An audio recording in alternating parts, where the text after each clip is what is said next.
این هفته خبر تو خبر داره براتون از نظام شلمشورمای ولایت و شرشر ریزشی ها که حتی صدای خودی‌ها رو هم در آورده. آقا میدونه که رمز و راز رسیدن به قله ولو معنویت آخراش قدم آخرش خستگیه. خیلی ها میبرن، هی داره میگه نبرید، روحیه داشته باشید، امروز روز نشاطه، روز بشارته، بیاید بالا بیاید بالا بیاید بالا، نزدیکی. وقتی نوچه های عظما اینطوری از بریدگی تو نظام ولایت میگن دیگه تکلیف ریزشی ها معلومه. ما همه باید نقد بشیم. گند زدیم همه. چه گندی. باید نقد بشیم. همه گند زدیم. البته این گندی که زدن بعد جوری دم و دستگاه عظما رو به هم زده.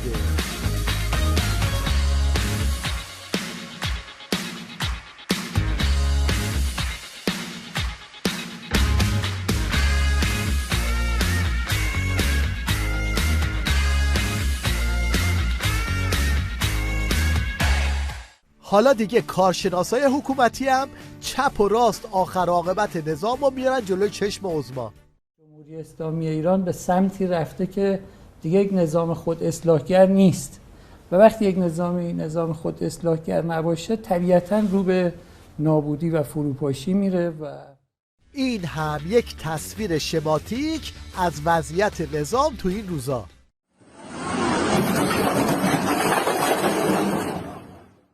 خلاصه این که قایق ولایت بد جوری شکسته تا جایی که سخنگوی دولت رئیسی هم مجبور اینطوری اعتراف کنه. هممون با همیم، هممون تو یک کشتی هستیم. هم اون سکاندار تو این کشتیه، همون ملوان تو این کشتیه، همون کسی تو آشپزخونه کشتی کار میکنه تو این کشتیه، همون سرنشینی که برای تفریح اومده گردشگری بکنه تو این کشتیه. یا کشتی هممون خوب حرکت میکنه یا کشتی هممون سوراخ میشه، کشتی هممون پس رفت میکنه. شیخ فری تاریخ در رفته هم فکر کرده با این روزها میتونه تنور سرد نمایش انتخابات عظما رو گرم کنه. آرزوی من اینه، چون هنوز وقت داریم تا انتخابات، آرزوی من اینه که مسئولین یک کاری کنن که در انتخابات مردم بلکه بیان پای صندوق آرا یه حرکتی بشه، یه امیدی ایجاد بشه، ولی با ناامیدی و خاموشی و جوانهای ما اینا رو از کشور خوشحالن. یه عده‌ای دوره این اراجیف خیلی وقته که سپری شده، الان دور کله پا شدن عظماست. با اینکه وحشیگری نظام اسلامی چند برابر شده است، شکست را شما در ناصیه نظام مشاهده می‌کنید. مردم از ته دل از رئیس جمهور، از رهبری متنفرند، از امام متنفرند. علت این منفوریت چیست؟ یکی دوتا نیست. عظمای ما سیدنی بیچاره این ملت بدجور دارن میان بیچاره این ماها دیگه حال نداریم واسه نظام کاری کنیم، ماها دیگه حال نداریم واسه نظام کاری کنیم، هیچ جا نداریم در بریم بیچاره این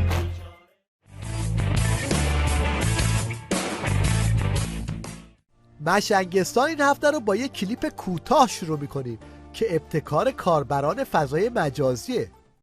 علت العلل این اغتشاشات برای اینکه احساس می‌کنن کشور در حال پیشرفته.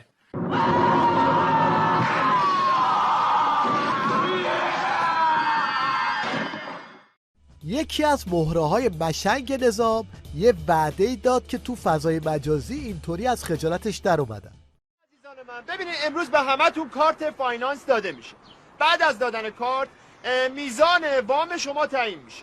بعد شروع به پرداخت اقساط میکنید. وقتی قسط هاتون تموم شد وام بهتون تعلق پیدا میکنه.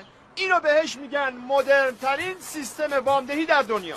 حالا هر کس که دوست داره ثبت نام کنه به آرامی تشریف ببره آنور میدان. آرام. چه کاریه مگه مرض دارن اول پول بدن بعد وام بگیرن؟ توقی جان من برم اینا رو داشته باشم. برو اونجا صفا مرتب کن. بله قربان چشم. تسهیلات مسکن 1 میلیارد تومانی بانک مسکن تحت عنوان طرح ویژه جوانانه. یعنی اینا برای جوانانی که اولا هدف از این طرح چیه؟ که بیاد پسنداز و ترویج کنه در جامعه برای جوانانی که 15 سال آینده اینا نیاز به مسکن دارن. یعنی از الان اقساطشو بدن تا 15 سال بعد 1 میلیارد رو بگیرن. خالی بندی های آخونده یه چیزی تو این مایه هاست.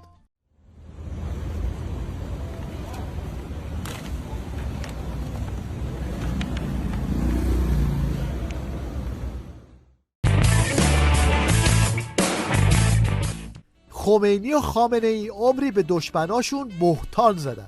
حالا این حجت الاسلام قارپوز فلسفه این قضیه رو اینطوری لو میده. میگه کسی که مقابل فقیه حاکم وایسه دین نداره.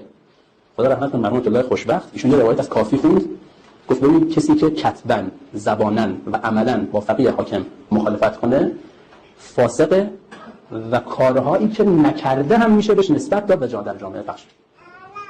خیلی خطرناکه جدا. کارهایی که نکرده یعنی چی؟ یعنی هیچ حرمتی نه. بله آفرین. یعنی فهمت این همین، یعنی کارهایی که نکرده. خیلی حرف. اینقدر حکومت اسلامی مهم. وقتی میگید حفظ نظام اوجب واجباته، وقتی میگید آقا تو حرم امام رضا 2 سال پیش فرمودن چیه؟ ما یک فروردین فرمودن اولین و مهمترین معروف خدا ایجاد و حفظ حکومت اسلامیه. تو نظام ولایت همه چی امنیتیه، از وزارت خارجه‌اش تا سینماش. ببینید چه وضعیه که صدای خود مهره‌های نظام تو دم و دستگاه سینماییش هم در اومده. من 2 سال توی معاونت سینمایی وزارت ارشاد مسئول در حد نظارت ارزشیابی بودم. خب بعد از 2 سال برای 35 فیلم برای من پرونده قضایی تشکیل شد. یعنی از من در حقیقت میخواستن حالا بعضی از نهادها که متاسفانه خیلی این باب خیلی بدی شده بود که نهادهای امنیتی در حوزه فرهنگ دخالت‌های خیلی بیجایی میکردن. از من میخواستن که در حقیقت این فیلم ها رو اکران نکنم یا مجوز ندم یا مجوز ساخت ندم. 35 تا فیلم در 2 سال. رژیم شماره تلفن 110 رو اعلام کرده که جاسوس پروری کنه، اما مردم 110 رو اینطوری سر کار میذارن. بزن.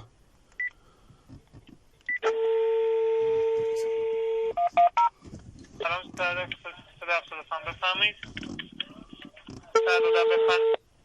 سلام سعادت کل 395 بفرمایید.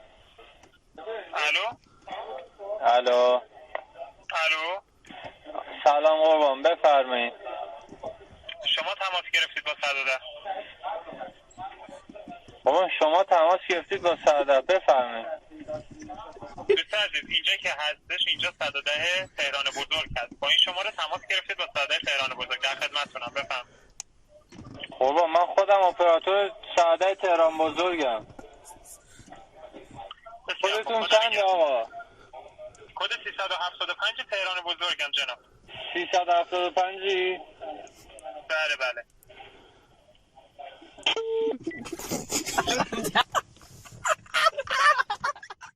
حالا که صحبت از سرکاری شد یه نگاهی هم به این بندازیم.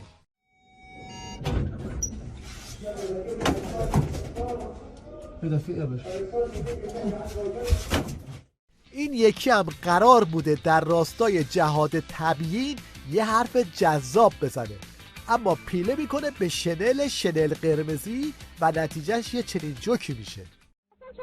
چرا الان نمی جلو بریم؟ به این دوران بچگی میگه چی بوده چی نبوده همیشگی. قصه شنل قرمزی گفت دنبال شنل قرمزی بود، از بچگی این همیشه بود.